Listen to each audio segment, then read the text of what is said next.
Last week we heard about the Samaritan woman at Jacob's well. That was the longest conversation that Jesus has recorded within the Gospels. And today we have another healing text, one that is quite long, but quite different in a sense. Now, one of the problems with looking at these healing descriptions, it's so easy to take them for granted. After a while, we hear one after another. In fact, in the Gospel of John, we actually have 7 signs or miracles described. And yet there are some things that we can take from the Gospel this day, some worthy observations.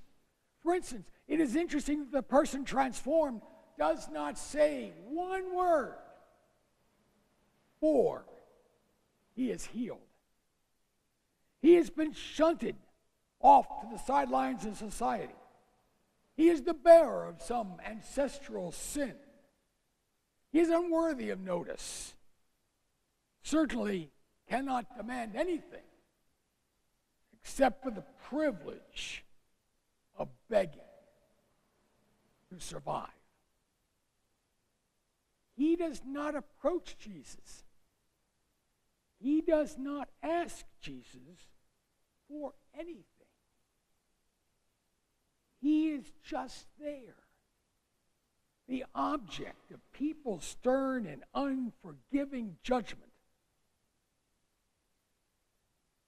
He is there for Jesus to see. And what does Jesus see beyond his wretchedness? Continuing the act of divine creation, Jesus sees the opportunity for that person to carry forth God's marvelous work. And thus he molds clay and water and touches that man of no name. Using the mud as if it were an oil of blessed anointing, he smears it on his useless eyes. Here is an account that bursts with images of creation and regeneration, new possibility in the light of old assumptions and degradations. We are reminded that everything begins with God's holy initiative. God touches, literally touches humanity. And in that very act, second act must be our reception as God's people. That man responds to Jesus' presence and word. He accepts Jesus' command without question, without any sense of what the outcome might be. Go to Siloam. So he does. And he returns transformed, seeing far more than those gathered around him. And that's the trouble. Those around him cannot or will not learn to see in a new perspective. All were content with this man's physical incapacity and with the assumed sinfulness of his state in life. When they encounter him in a new state, they doubt their own eyes and concentrate only on sin and punishment. And I suspect some sense of injustice that Jesus would pay less attention to them than to that man. In light of such disbelief and unthinkable, the man born blind identifies himself as the one they had known, but more so, the one transformed. I am he. I am he. He keeps repeating. The onlookers question him strenuously, well, how were your eyes opened? And they hear this several-step process of his astonishing healing, ending with the short answer of, who did this? a man called Jesus. When Jesus approaches this man, it is to offer sight. And it is interesting that in the end, when Jesus hears of his suffering, he offers him solidarity and insight. He asks him, whom do you believe in? He uses the biblical term, do you believe in the Son of Man? And reminiscent of that Samaritan woman at Jacob's well, the man asks, who might that be? And Jesus identifies himself. He is from God. He is the light. And the man wholeheartedly then says, I do believe. As if it were a profound and joyful shout. Yes, Lord, I see. I see. We must put ourselves to the test. What do we see? What do we observe?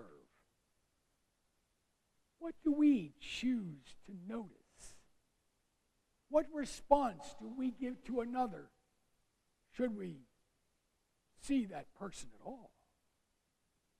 How deeply do we cling to old notions and assumptions? How unwilling are we to reach forth and to touch, or even more so, to be touched?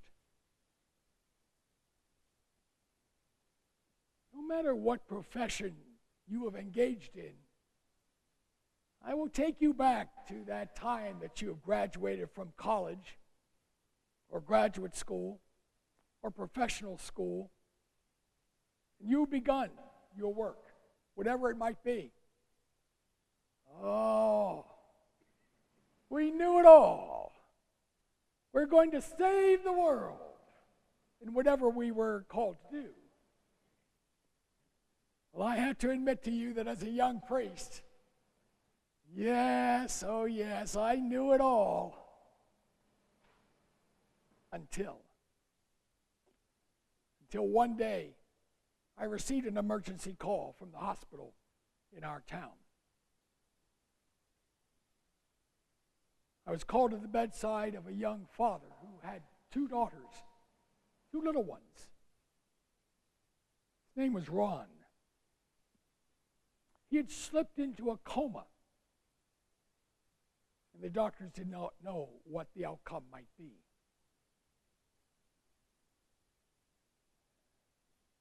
And then I thought, as I came into the room, doggone it, I was going to say something else, but I won't offend. But I thought, oh, I forgot something. I forgot what every young priest needs. You can guess what it might be. It's right there in your pew. I left my prayer book in the car. Now what am I going to do? I mean, under just to pray? I didn't know what to do. So I came into the room. I'm on one side of the bed, and his wife is on the other side. And I stood there. I stood knowing that nothing that I would say would be of any value, really, now. Certainly wouldn't change his medical condition. So I stood there in awkward silence until his wife, his wonderful wife, Betsy, looked at me. She spoke directly to me across the bed where her husband was. You know, Bob, you can touch him. You can talk to him. I know that Ron will hear you. I don't know what I said that day. I haven't got a clue. But I do know that I reached out and I touched his hand. And he touched me. And in that process, Christ touched us both. Christ was present, loving us both, transforming us in the smallest measure. There was nothing medical about it. It was profoundly spiritual. As I saw Ron and I saw his wife, Betsy, in a new way, in a new light, a new seeing of God's intimate, loving desire to touch us. Ron emerged from that coma a week or two later. He recovered his health. He raised his 2 daughters with his wife. They had a full and rich life. And I am thankful to God for all of that. And then there are some times when that does not occur. And we must find solace and comfort and faith not in ourselves, but in those around us, offering what they will and what they can, touching us in our own grief and loss. Such reality does not negate the other. Just as Jesus uses the dust of the earth in the baptismal water of transformation, we too realize that we are never alone. That no one deserves to dwell in loneliness, to be disregarded, to be discarded. Such is a hard lesson for us to embrace in this age of political division, incivility, insecurity, and sometimes hardness of heart.